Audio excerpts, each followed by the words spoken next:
Good afternoon and welcome to our panel for today, the Pandemic Recovery Toolkit, and how entrepreneurs can not only survive but thrive post-COVID tsunami. In my panel today, I've got Ajay Lalu, who's MD of Lite Consulting. I've got Muhammadh, CEO of Boon Africa, and I have Simpiwe Somdyala, CEO of Amadlelo, Agri. Gentlemen, welcome. Ajay, maybe you want to connect and say hello? Thanks, Zanele. Good afternoon, everybody. I'm really pleased to be part of the panel and I look forward to sharing my views with you. Muhammad, welcome. Hi, Zanele. Thank you for the introduction. Hello to everybody on the panel. And I look forward to engaging as well. Fantastic. Simpiwe? Hi, Zanele. Good afternoon, everybody. Looking forward to this exciting panel, and I hope all of us will learn something out of it. Thank you. Exciting indeed. I believe that now is probably the best time to be an entrepreneur, and one would need to take advantage of the number of opportunities, the potential low barriers to entry, potential of new technology, and of course, a huge workforce to select from. Over and above that, we know that crisis fuels innovation, and we are in an era where we can be innovative and really bold, and that is in the favor of a lot of startups and SMEs. I'd love to hand over to my panel for each one to really talk us through what is the burning platform they believe that they would like to share with us around SMEs and enabling SMEs in this new era. And perhaps I can start with you, Ajay, again.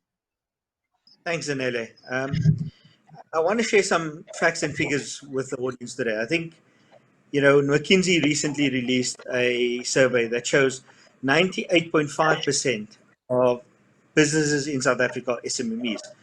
And only 25.8% of employment are created by SMMEs. So, structurally, there's a significant challenge in how SMMEs employ people, especially compared to Europe, where 68% of jobs in the private sector are actually held by SMMEs. So, for me, I think there's something that we need to reset, especially in terms of post COVID-19 and how we remove structural impediments in the economy. And that's fantastic. I agree with you. I want to circle back on that a bit later. Muhammad, what are some of your thoughts? Thanks, Anna. I think more recently, considering that the topic as you introduced it is how entrepreneurs are able to not only survive but thrive through COVID-19, it's important that the cynicism and the negativity that we have surrounding business and where we find ourselves currently in this circumstance, I think it's important to know that there's a significant amount of opportunity, as you rightly mentioned, in our approach. The opportunities have, excessively increased, not only from a business perspective, but in all facets of life at the moment. And I think that negative sentiment that people have around that is, not just SMMEs and all size organizations.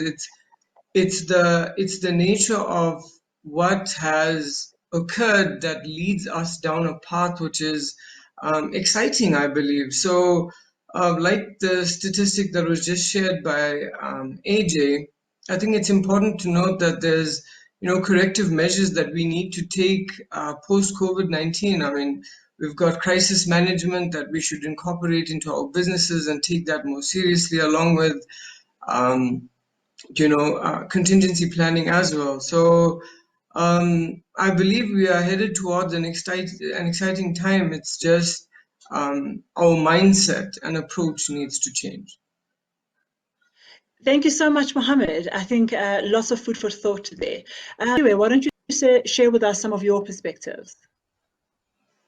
Thanks, Zanele. I think the three things I just want to talk about based on our own experience running our business. I think more importantly, one will realize that agriculture may seem an easy business these days because everybody wants food.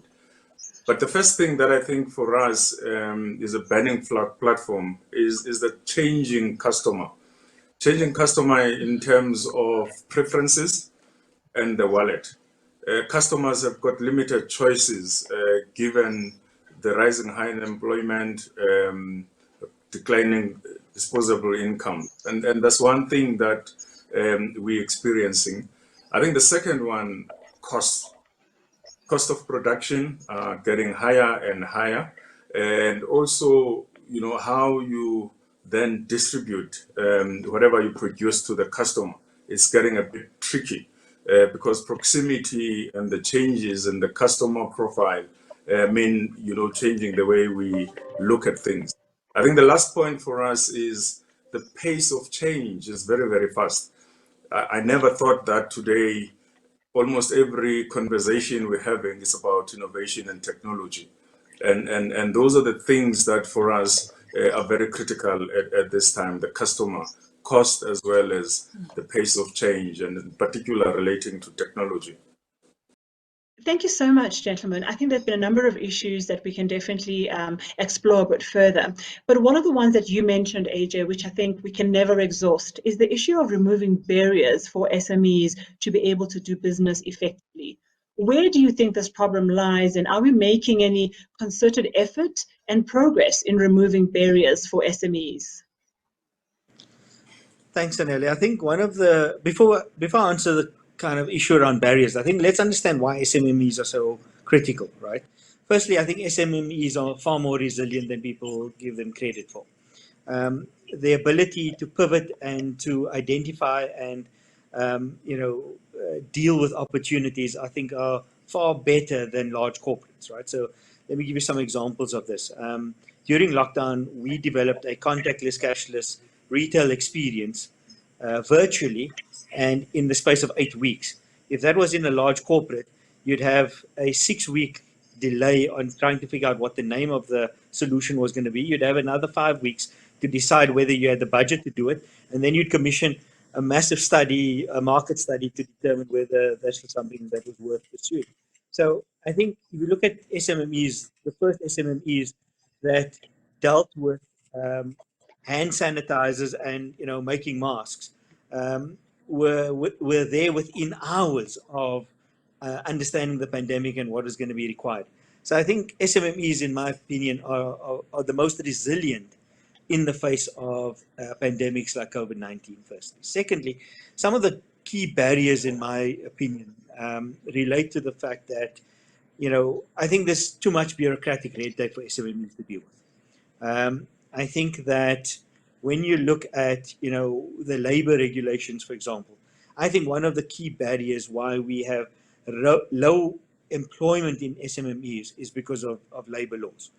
The draconian nature of our labor laws means that I can't hire and scale back when I don't have work, and when I do have work, I can scale up, right? So I think we definitely need to address labor regulations, particularly when it comes to SMMEs. And I'm not saying that we should have the ability to hire and fire as we please, but I think we need to be sensitive to the fact that SMMEs can be significant job creators, but they need to have the flexibility to scale up and scale down as and when demand dictates. So I think there are a lot more barriers that SMEs are facing, and definitely I think the labor one is a very interesting and not complex. To my other members, maybe Muhammad, what are some of your thoughts around what hinders us from thriving? Okay, just a bit of background from my perspective. I used to be considered, the organizations that we own used to be considered SMMEs as well. So we had thrived through that market to get to where we are ultimately. Within the South African spectrum of business, it's important to note that, the SMMEs have difficulties when it comes to access to markets, when it comes to access to finance, to funding. There's a lot of difficulty, and like Ajay mentioned, the correct terminology would be bureaucracy, with the amount of requirements there are from both the financial sector and the governing bodies that the SMMEs want to engage. So I believe that aside from the barriers, which is something that would always exist, and this is, a natural part of life. There's always going to be barriers. There's always going to be challenges.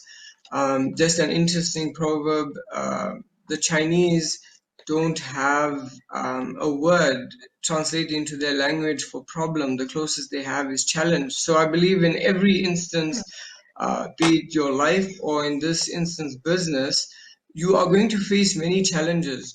However, there's always a solution to those challenges.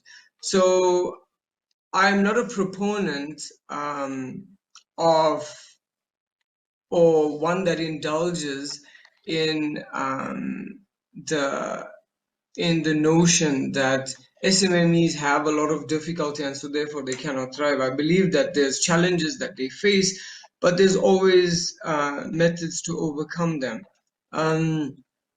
Like I mentioned, I believe the two most important aspects of SMMEs not thriving at the pace that they should is access to market and access to finance. Muhammad, thank you so much. It's very refreshing because I agree with you fully. If you are going to be an entrepreneur, you've got to get ready to overcome the challenges and to really navigate your way to success. Simpiwe spoke about them a little bit, but he spoke about ones that are a little bit closer to business operations. Simpiwe, you spoke about the customer needs constantly changing. You spoke about innovation and the requirement for it. And then on top of that, and the speed of innovation that's required, you also spoke about the need to always be navigating change in your environment. How are you going about doing this, considering that you are also in a very interesting business of agriculture? Thanks, Zanele. I think before I respond to the question, I think just to build on Mohammed's point, I think my view is, I think from our own experience, I don't believe we've got stronger ecosystems that support entrepreneurs. Because more often it's not just, the market side or funding side. It's that the whole system sometimes is not strong enough to support this one guy who is then HR director, finance manager, marketing manager.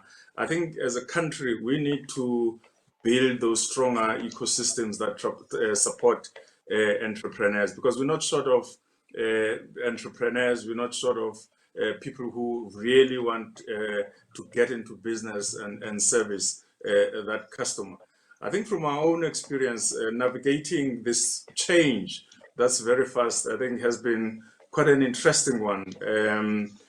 First of all, more often you would think about running a business, you must always be on the farm, driving around. And now we're thinking about connectivity, thinking about precision farming, and all of those things require funding.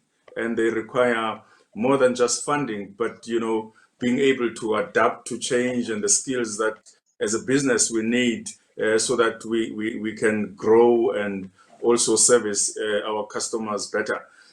So the way we're going about it is, learning, being closer to our funders. I think we've been having more interactions with our bankers just to inform them, look, these are the things that we just need to change so that we can improve on our efficiencies, because the costs are rising. And therefore, at all times, we want to reduce our costs and get them to support to support the changes we want to make in our business.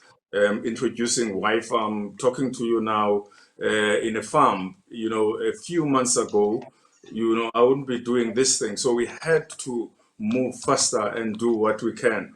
So as an entrepreneur, you really need to be moving faster than you think. And sometimes out of all these challenges we have are opportunities that we need to exploit. And it's becoming easier. There are lesser costs than we used to, because we can connect people on the farm. We don't have to be there physically. And it's been it may be small, but from a cost point of view, we can see that. So it's us also learning all the time and trying to adapt and being closer to the people that support you, your customer, your banker, your financiers, so that they understand the journey you're in. And even when sometimes we have problems because those things happen in business. Communicate better, and we find that it helps a lot, because if you don't, then you compound the problems. And more often, entrepreneurs they there and they want to make the change themselves, but we need to recognize the people, the systems, and everything that is around us and exploit it to our benefit. That's amazing. Thank you so much.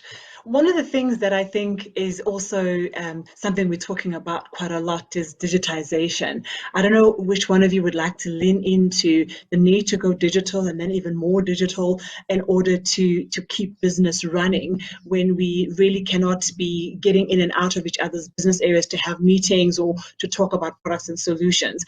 How do you see digitization literally taking place, not as a concept, as an actual reality to your businesses? I think, the pandemic has certainly, as Simpiwe said, elevated the need and the desire to digitize, right? So I think it's one of the ideas that we had was the creation of a specialized digital toolkit, right? So a bunch of tools, Microsoft Teams or Zoom access and so forth, that we create and make available to SMMEs that allows them to accelerate their digitization or digital transformation processes. So I think that's sort of the first aspect. And I think in government's COVID-19 relief funding, I think it's too narrowly focused on the paying salaries and rent and existing expenses. I don't think we've actually realized there's an opportunity for South Africa and businesses in South Africa to leapfrog the rest of the world into this fourth industrial revolution. And part of that requires government to say the 200 billion rand tax based fund that they announced with the banks. If some of that could be used to fund infrastructure on the farms or in offices for SMMEs in particular, I think we'll see far greater return on investment in those instances. But you've also made me think that government also needs to probably be investing in digital, other companies or firms that help and hold SMEs. So it's not about the physical space anymore, but it's about the digital capabilities that SMEs need to have access to the markets. I don't know if Ajay, is that one of the solutions towards access to markets that we could be talking about? But then also, how are we self-empowered to get ourselves access to the market? Because I think it's all good and well to say we don't have access to the market, or it's not an easy transition to get into the market. What are the things that entrepreneurs should and could be doing creatively to give themselves the opportunity to showcase their goods and services? Zanele, I think, let me answer the question from, what government and the private sector or large corporates can do, right? Because I think they have a fundamental role to play in enabling SMMEs to participate more meaningfully in the economy. One of the first things that I think they could do is, in my opinion, use the enterprise and supply development money more efficiently. I think we've seen far too often, initiatives that are self-serving, and initiatives that I suppose don't really go to the heart of an understanding of what SMMEs require, particularly Black-owned and Black women-owned SMMEs. The second thing is, I think that if executives from large corporates served on advisory boards of Black-owned or Black women-owned SMMEs, I think that goes a long way in creating the networks that allow SMMEs to access new markets without significant cost.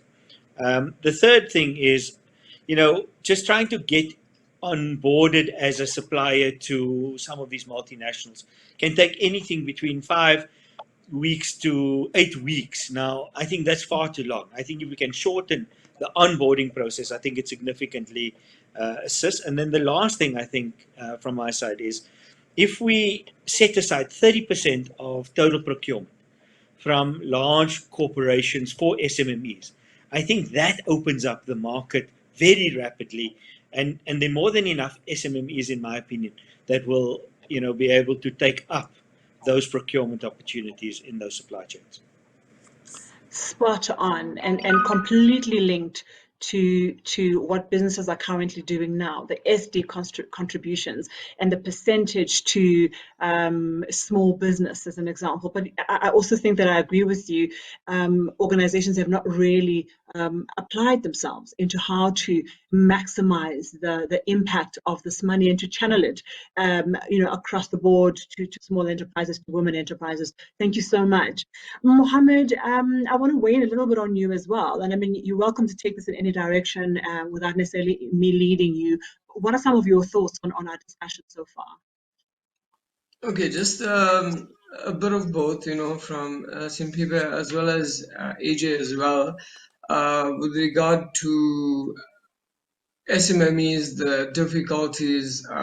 In an ideal world, I would accept that, there's a lot of suggestions out there from potential stakeholders, from other entrepreneurs, from business owners, SMMEs themselves, with regard to what, ideally we would like for us to thrive in this environment.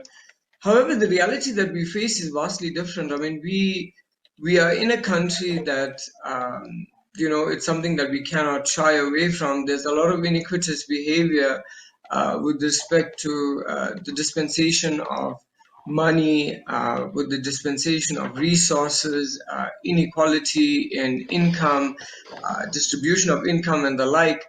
And these are realities we face. So the question that I would like to pose and answer at the same time is, how do we get over these hurdles? How can we catapult ourselves to a point where we could achieve success beyond these challenges?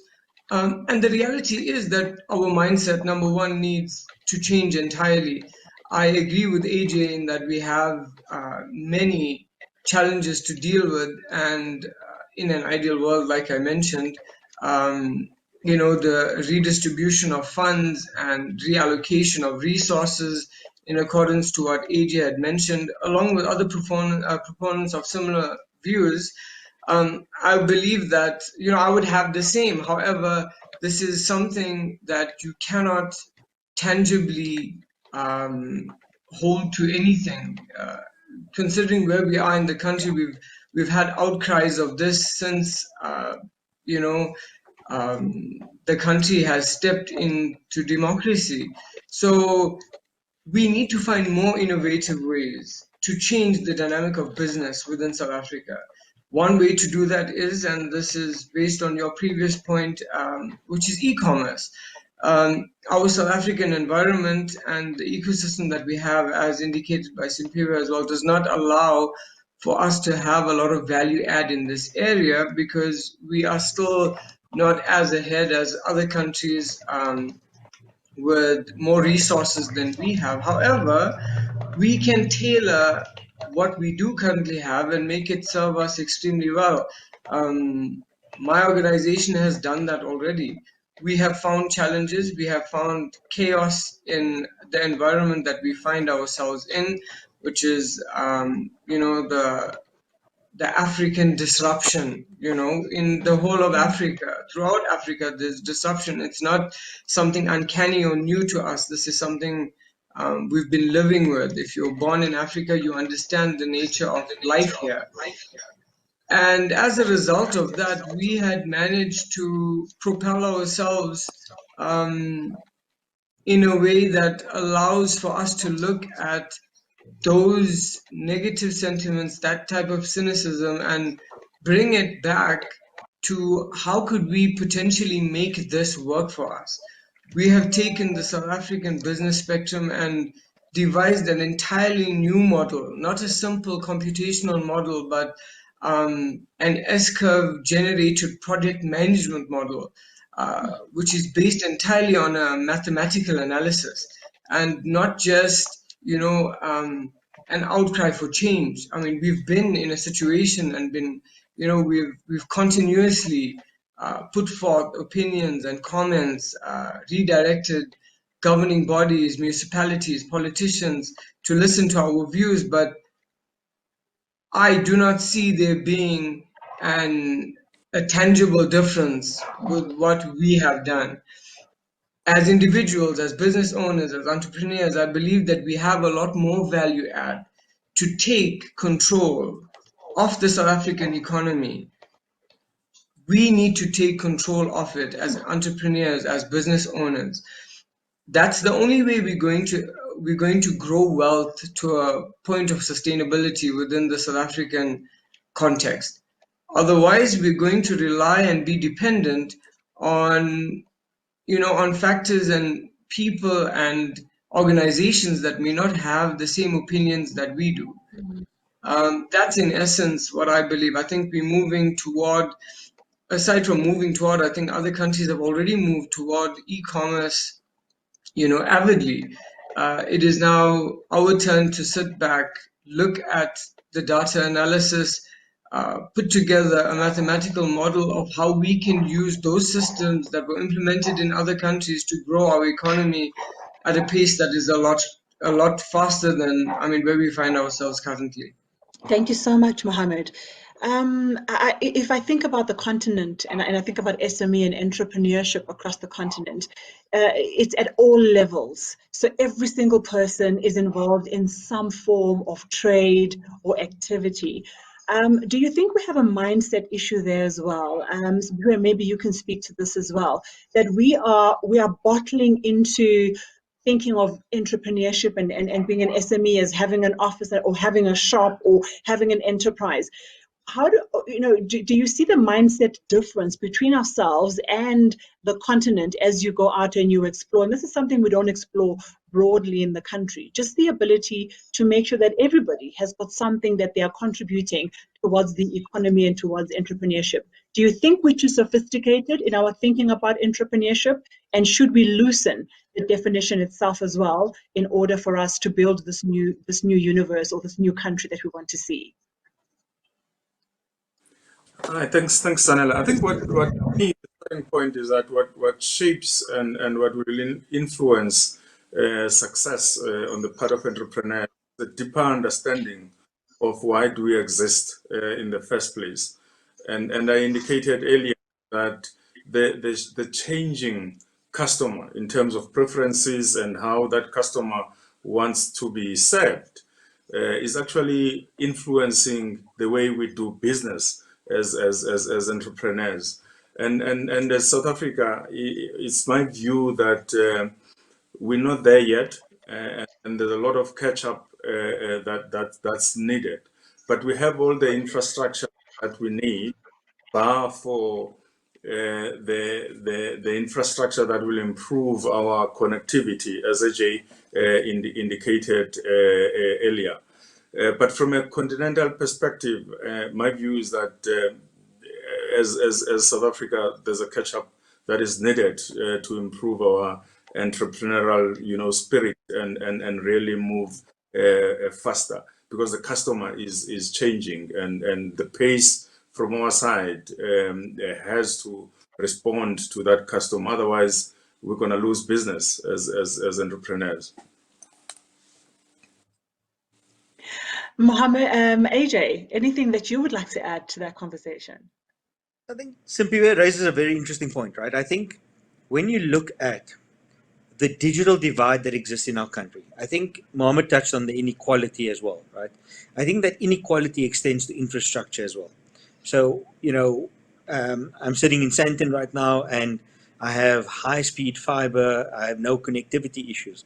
But, somebody sitting in Soweto or in Alex, for that matter, which is across the highway from where I'm sitting now, I think struggle because they don't have high-speed broadband internet access.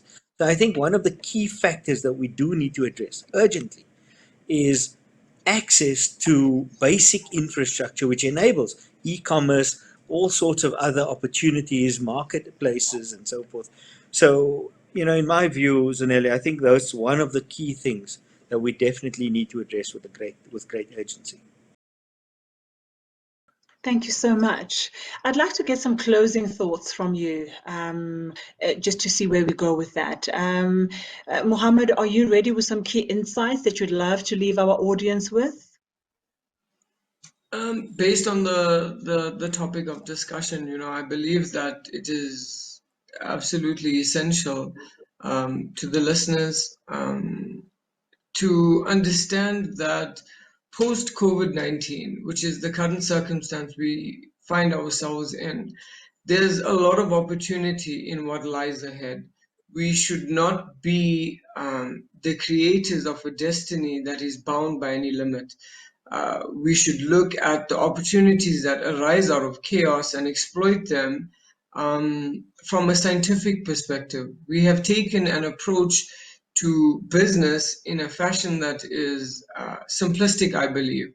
I believe in mathematically and analytically analyzing everything. Numbers are absolutely, they're absolute, they are quantifiable. It gives you an indication of divinity, and I believe that it's important for those entrepreneurs who are out there who will engage in this discussion, the audience as well. I want them to have this understanding, which is, I think, absolutely essential. It's that to grow the wealth of any organization, any economy, any continent, it begins from wanting to grow your wealth and those that are within your closest proximity. People who want to achieve success and who have the drive to want to achieve it, they are able to achieve it together. And when you achieve this success together, you are, by the nature of that occurrence, it becomes a byproduct of economic growth. And I think it's absolutely essential that entrepreneurs out there should not lose the steam that they have moving toward entrepreneurship. Like you had mentioned, Zanele, earlier, about our interpretation of what entrepreneurship is.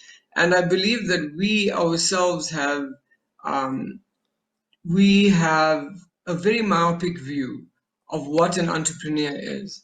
An entrepreneur could be someone that is, selling, baked beans from a garage, and that leads me on to Raymond Ackerman, who mentioned that when he was questioned about his empire, how did it begin, and that was his response, that he sold baked beans from his garage, and which led to a huge organization, which is contributing to employment within South Africa, around the world. So it's important for mindset of the South African economy, of entrepreneurs, to change the dynamic and the way that they think.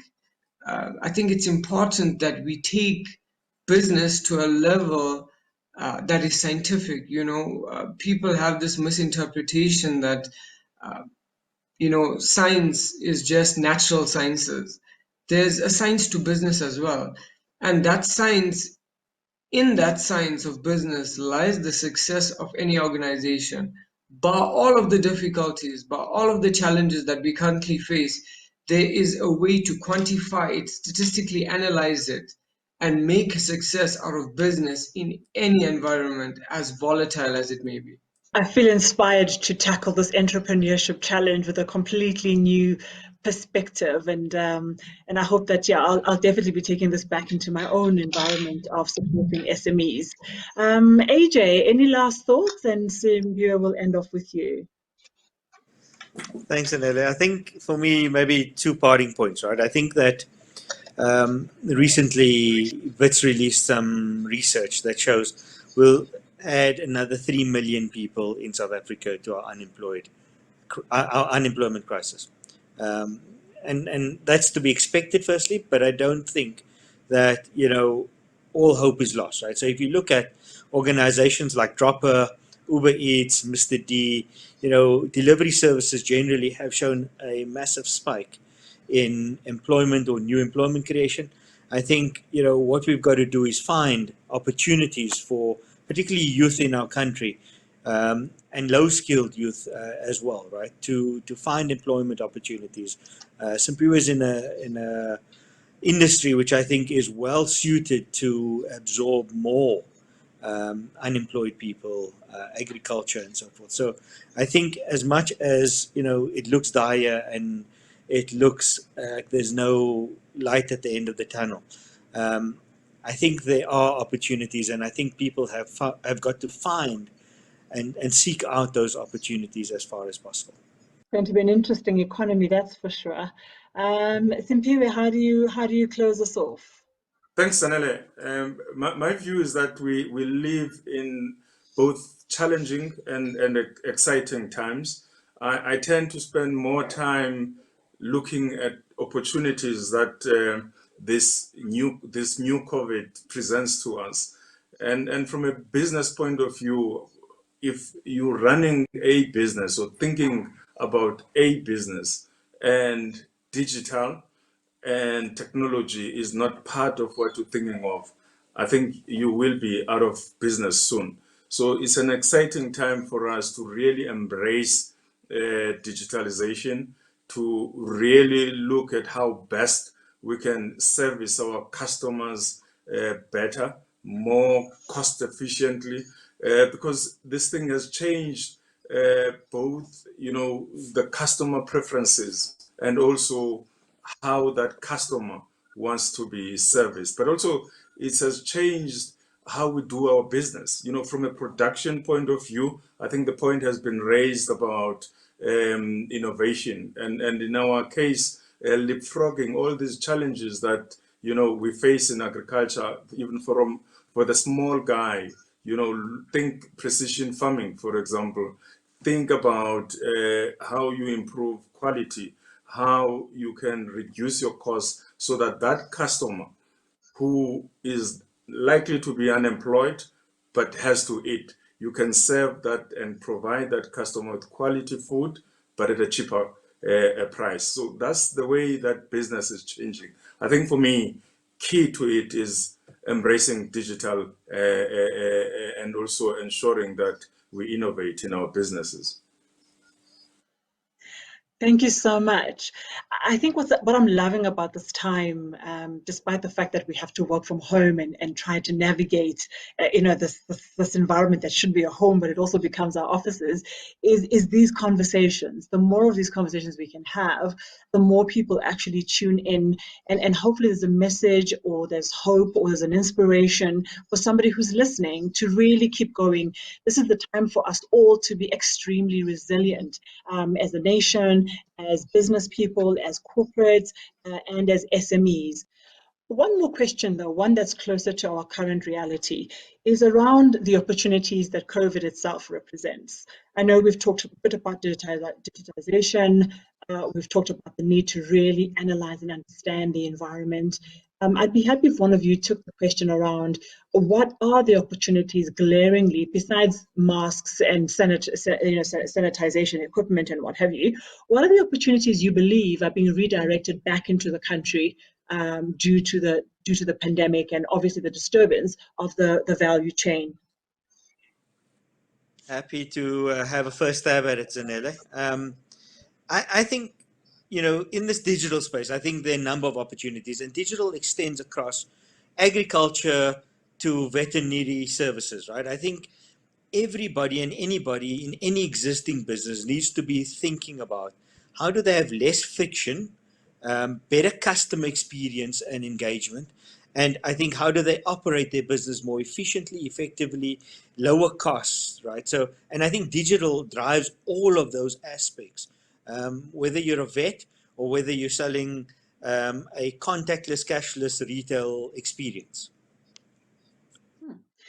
Muhammad, could you bring it also into the opportunities around the big corporates? Should the big corporates be looking at how they nurture SMEs that provide products and services into their own ecosystem, and be that with helping them with digital or product or whatever? Do you think there's an opportunity and a responsibility on corporates? Thank you, Zanele. I think it's absolutely important. The enterprise development, supply development programs that are supposed to be run in accordance with the promulgated codes of 2003, which is broad-based Black economic empowerment. I think it's important that we go back to what has already been outlined to us. Ajay made a statement earlier around, a 30% margin or 30% volume of work that should be given to SMMEs, part of every contract going forward. And I can tell you that that is already in existence from a construction perspective and within that sector and transport as well from a logistics perspective too. The contract participation goals, which are the CPG targets, generally, are anything between 20 and 30% of involvement of local entities, of SMMEs that you are looking to empower and you're looking to grow. I think we shouldn't pin just specific aspects of opportunities to COVID-19 and what it is like. As you mentioned, a lot of people have now gotten this, again, a myopic view and this notion that it's what the current trend is, and that is the sanitizers and the masks and all of those things. I think we need to adapt our thinking and think a little bigger. You are part of the JSEs, and I can tell you that the NYSE, which is the New York Stock Exchange, if you look at how SARS in 2002, which is one of COVID-19 is actually a family disease, sort of, from SARS, which is the initial disease that sprouted in 2002. If you looked at the markets, generally what had happened was within the first 3 to 6 months, there was a general decline in the market. And this is just, holistically, not any specific market, it's holistically. And after a year, the markets then propelled into 15% and above in its growth. And if we analyze those trends, we would see that right now we should actually be tracking the environments that are envisaged to grow, not those that are currently growing as a result of COVID-19, but those that are envisaged to grow. So, for example, e-commerce. E-commerce is a direct, it has a direct impact on the logistics industry.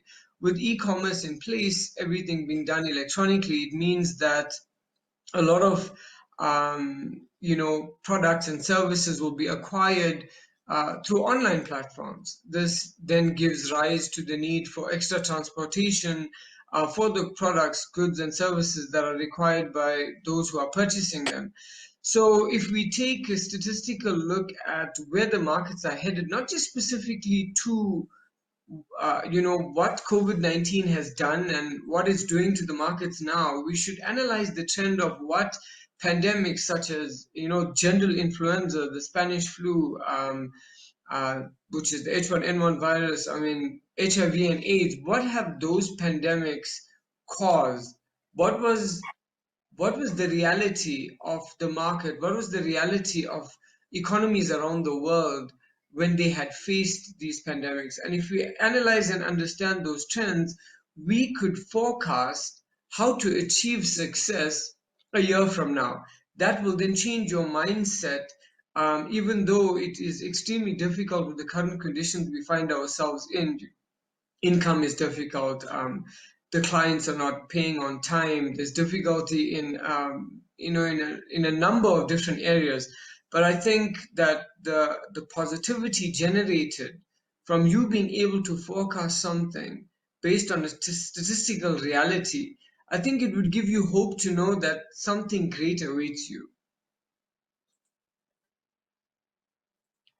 Thank you so much. And I think you're so right. If I look back and I think of the inventions and the way in which the world changed after each and one of those pandemics, it really is, to some of us, a throw of the dice. But as you were saying, there's ways in which to analyze these scenarios and come up with potential opportunities that will arise. And the question is, how do we actually, from a market's point of view, step in and benefit from those changes in the market? And I think it's not just digital, of course. I think there are so many other areas that we have to look at.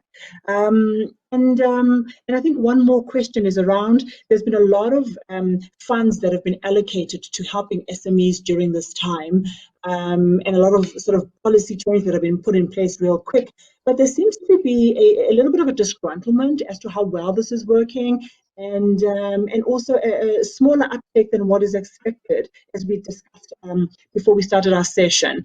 What do you think are the main reasons why this is actually not benefiting a lot of SMEs, or they're not feeling the relief that we had hoped they would feel with the access to the help that has been offered to SMEs? I think maybe we can do Muhammad, and then Simpiwe, if you have a word or two. Sorry, Ajay, and then Muhammad. Ajay, over to you. Thanks, Zanele.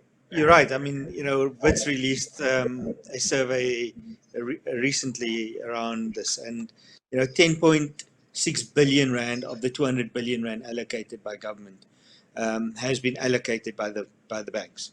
In an era or in a time when everybody from ComAir to Edcon are in business rescue, there must be a fundamental blockage in the system, not allowing ordinary businesses that are applying for or desperately need relief funding, right? And in my opinion, I think government needs to step in and remove some of those blockages. I think a lot of that blockages are coming as a consequence of the tedious process to access those things, firstly, the bank's bureaucratic credit processes that are, in my opinion, a hindrance on accessing opportunities. So if you take Amazon as an example, I mean, it was years before Amazon turned its first profit.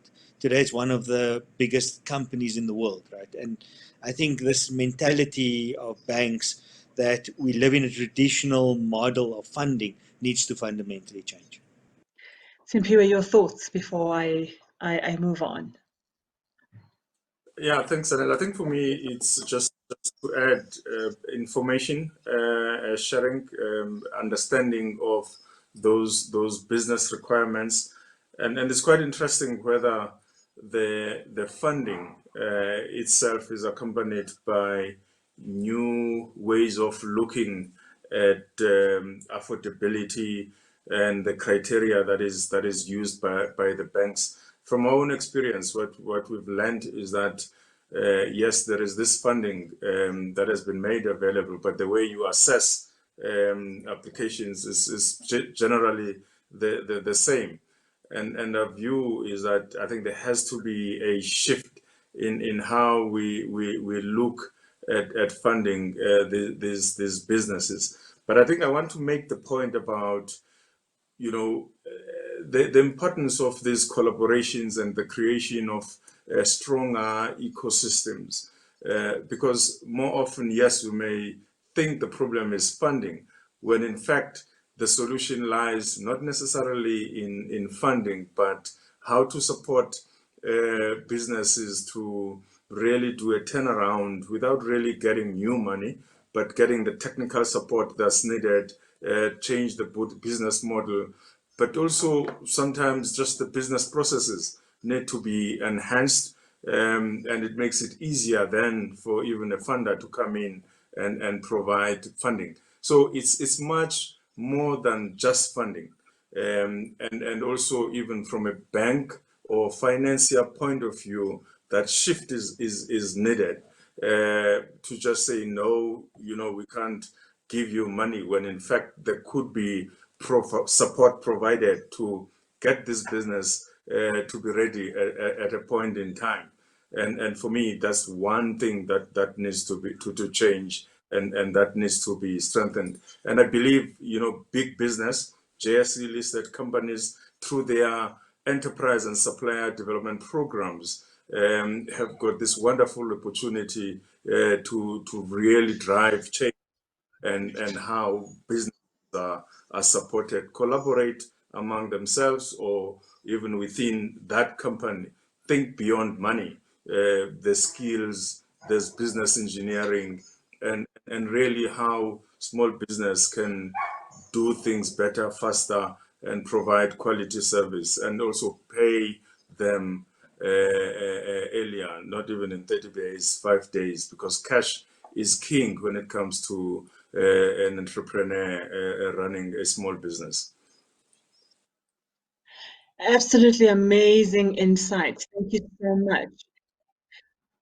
Spiro, what you were saying for me is so critical in the sense that we also need a maturity of SMEs in the country. And that is something I think legacy does not afford us. And I've seen and quite close to businesses where it's from one generation to another. The level of maturity of thinking around how to navigate the different storms is quite high in comparison to those who are entering the market and the entrepreneurship space literally from a first generation or the first person building up a business in that industry, and you don't have any of the relationships that can play advisory, to you. And thank you for your point as well about the JSE. I mean, we do look forward to our listed entities giving birth to other businesses, because the more companies can list on the JSE, the more reflective we can be of a growing economy and a steady market, and really to hold South Africa to the rest of the world. So we are really vested, all of us, in making sure that the space, we are giving it and we are playing our part, and we hope, if we all play our part, we'll definitely see progress in the country. Thank you so much. I cannot begin to thank you for your insights, your words of wisdom, your perspectives. For me, it's been an extremely rich conversation, and I thank you. And I look forward to engaging with you again, and of course, to seeing our audience and the questions and perspectives that they would like to also share with us during this panel session. But thank you so much.